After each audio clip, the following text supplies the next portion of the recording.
23.20 sularında bir tankerle yolcu otobüsünün çarpışması sonucu meydana gelen trafik kazasında Bu Türkiye tarihinin en ölümcül trafik kazası ile ilgili benim hikayemdir.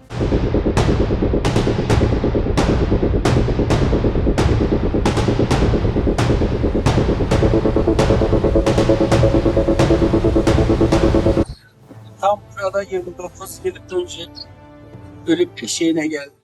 19 yaşındayken Türkiye'nin güneyinden bulunan D330 otoyolunda hayatım değişti. Bu yol Konya'nın Karapınar ve Eregli ilçeleri arasında bulunuyor ve Güneydoğu Anadolu bölgesini İç Anadolu'ya, İzmir'e ve İstanbul'a bağlıyor. Bu yolun çoğunlukla yük taşıyan tırlar ve tanklarla kullanılıyor. Yolun Konya ile Adana'yı bağlayan 170 kilometrelik kısmında 1997 yılından gerçekleşen 147 kazada 132 kişi hayatını kaybetti. 440 kişi ise yaralandı. Bu kazalar içerisinden en ölümcül olandan ben de vardım. Hareketli bir çocuk olarak büyüdüm. Sürekli koşardım. Dışarıda yapılan aktivitelerden futbol oynamaktan zevk alırdım. Futbol takımımızdan defansif orta saha oyuncusu olarak oynardım. 19 yaşında iken tır sürücüsü olarak da çalışıyor. Avrupa'ya taşınmak için para biriktiriyordum. Hiç aklımdan çıkmayan o gece 24 Ekim 1997 gecesi. Arkadaşım Mehmet ile birlikte tırımızda Güney Türkiye yollarından ilerliyorduk. Sürüş sırası Mehmet'e olduğu için yolun koltuğunda oturuyor, müzik dinleyerek pencereden dışarıyı seyrediyordum. Trafiğin yoğun olduğu D330 otoyolundaydık. Yolun bulunduğumuz kısmı Orta Anadolu platosundan yer alan düz ve deniz seviyesinden 1200 metre yükseklikteydi. Saat 22'den sonra dışarı gece karanlığına ve sisten görünmüyordu. Ancak yol açık ve kuruydu. Hava sıcaklığı 14 dereceydi. Yol sıkıcı olduğu kadar da tehlikeliydi. Uzun ve bölünmüş bir yol tüm gece boyunca kamyonlar birbirini sollayarak gitmişti. O gece biz de tırımızla gidiyorduk. Rahattım ve pencere sakin geceyi seyrediyordum. Karşıda gelmekte olan iki şoförün hayatını değiştireceğini düşünmezdim. İlk Kayseri İpek Turizm'e ait Mercedes-Benz 0403 marka otobüsü kullanan 39 yaşındaki 21 yıllık şoför Muammer idi. Cuma gecesiydi ve çarşamba gününü Cumhuriyet Bayramı olması nedeniyle o hafta tatil edilmiş. Bu nedenle üniversite öğrencileri tatile gitme fırsatı yakalanmış. O gece Muammer otobüsteki diğer şoför Seyit ile birlikte Kayseri'den Kuşadası'na doğru gidiyormuş. Otobüste iki şoför, iki muavin bulunuyormuş ve 46 yolcunun 30'u üniversite öğrencisiymiş. 8 üniversite öğrencisi Erciyes Üniversitesi'nden, 22 öğrenci ise Niğde Üniversitesi'ndenmiş. 18'de Kayseri'den ayrılan otobüs 20'de Niğde'de mola vermiş. Hayatının dönüm noktasına varacağı kararı yaklaşırken Muhammed 3,5 saattir yoldaymış. İkinci şoför Ahmet ise 30 yıldır tanker şoförlüğünü yapmakta olan 8 çocuk babası, daha sonra eşi Emine o gece kazadan önce Ahmet'in kendisini arayarak yolda olduğunu ve eve geldiğini söylediğini belirtmiş. Ahmet arkadaşı Halil ile birlikte o gece tankeri kullanıyormuş. Ahmet ve Halil'in kullandığı boş tanker bizim kullandığımız tırın hemen önünde gidiyordu. Karşı şeritten ise 50 kişinin bulunduğu Muammer'in kullandığı otobüs geliyor. Saniyeler içerisinden bu iki şoförün vereceği kararla hayatını değişecekti.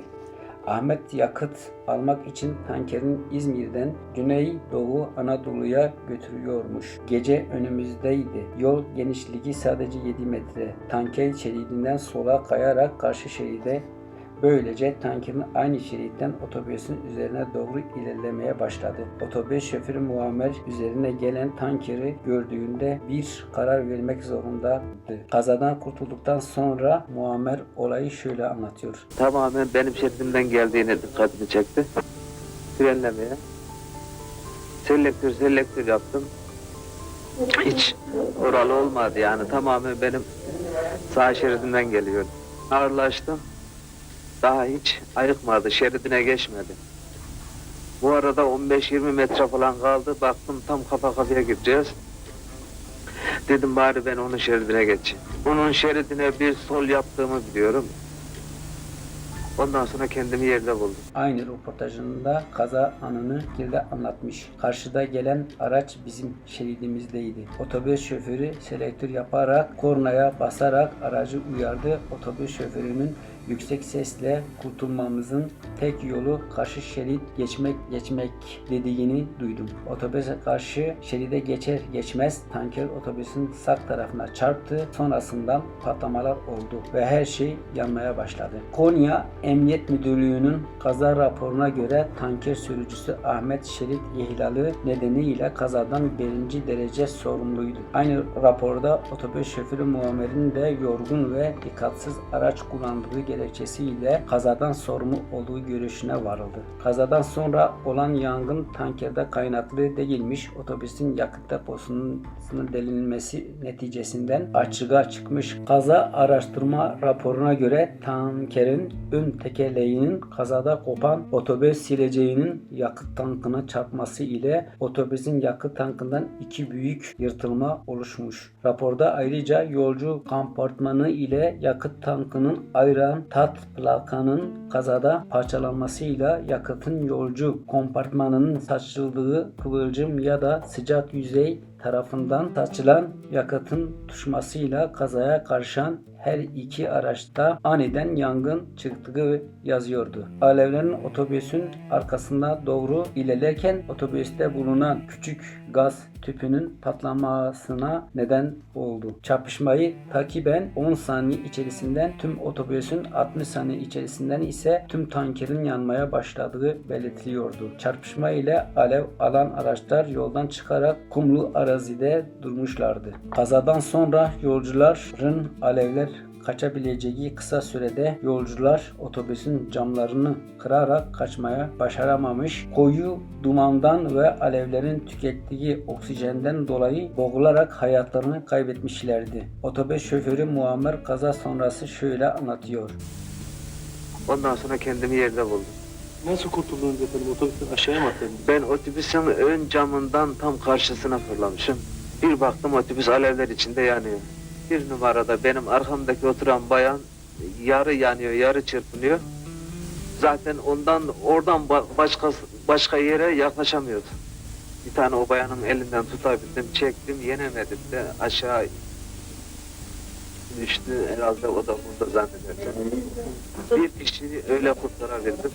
Koltuğun yanındaki camı kırmaya çalışmış, başarılı olmayınca öndeki 40 camdan yaralı kaçabilmişti. Ancak sonrasından hastanede vefat etmişti. Böylece kazada ölen toplam kişi sayısı 48 olmuştu. Resmi rapora göre kazada 48 ölümün yanı sıra 5 de yaralılardan birisi de bendim. Kaza sırasında diğer otobüs şoförü Seyit bagaj kısmında dinleniyormuş. Kaza sonradan alevler oraya gelmeden kaçabilmiş. Otobüste 50 kişiden şoförler Muammer ve Seyit 1 ve 3 numaralı koltuklardan oturan 2 yolcu kurtulabilmiş. 46 kişi ise hayatını kaybetmiş. Tanker sürücüleri Ahmet ile Halil de kazada ölmüşler. Kaza sonrası olay yerine gelen 2 itfaiye aracı patlama korkusuyla yangına müdahale etmemişler. Tankerin dolu olduğunu zannediyorlarmış. Yangın sonrası otobüste vefat edenlerin cesetlerinin çıkarılması 2 saat sürmüş. 48 kişinin hayatı o gece burada bitti. 49 kişi için hikayeleri burada sona erdi. Kazada vefat eden 48 kişinin adını taşıyan cam fidanların da kazaya alanına dikildi. Bana gelince kazadan önce tankerin arkasındaki tırda gidiyordum. Her şey yolundaydı. 19 yaşındaydım. Güzel bir geceydi.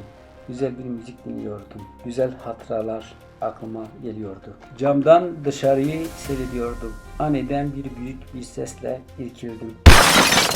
Önümüzdeki kaza bu şekilde fark ettim. 5-10 saniye sonra ateş topu gibi büyük bir yangın başladı. Elimde sadece bağırmak geliyordu. Sonra olan oldu. Tankerin arkasında çarptık. Hayatım bir anda değişiverdi.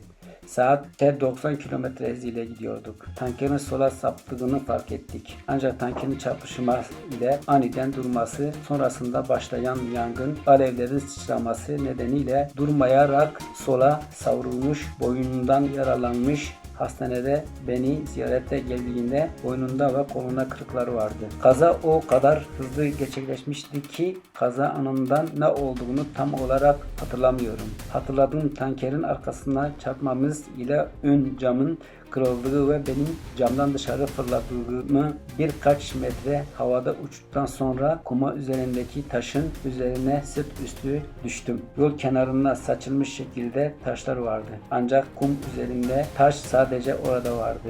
Biraz daha uzağa düşsem taşa çarpmayarak yaralanmamış olacaktım. Belimin alt orta kısmı taş çarpmanın ile ezildi. Sonra hastanede T10 omurilik ile beraber diğer birkaç kemiğin çarpma ile parçalandığını öğrendim. Far ışıklarının yüzüme yansımasıyla otobüsün Batman'daki bir firmaya ait olduğunu görebiliyordum. Yol üzerinde herkes durmuştu. Ne olmuş olabilir ki diye düşünmeye başlamıştım. Aslında ne olduğunu yaşamıştım. Görüyordum. Sonra bir ses duydum. Battaniye getirin, bu gencin beli kırılmış. Kelimeleri duyuyor, hissediyor ancak konuşamıyordum. Bilincim açıktı. Her şeyi görüyordum. Yakıcı bir sıcaklık hissettim. Otobüs ve tankerin saran alevler gördüm. Çok gürültü vardı. Çığlıklar ve bağırışmalar duydum. Cehennemden bir manzaraya şahit oluyordum. Sonra ambulans seslerini duydum. Yanıma bir sağlık görevlisi geldi ve battaniye getirin, bu genç adam kötü durumda, beli kırılmış diye bağırdı. Beni hemen sedyeye aldılar. Ambulansa taşıyarak en yakın hastaneye götürdüler. Beni sedyede taşırlarken dikkatli olun, genç adama dikkat edin diye sürekli bağırıyorlardı. Eşiğine geldikten sonra asla hayatı günler ve saatler için savaşacağım.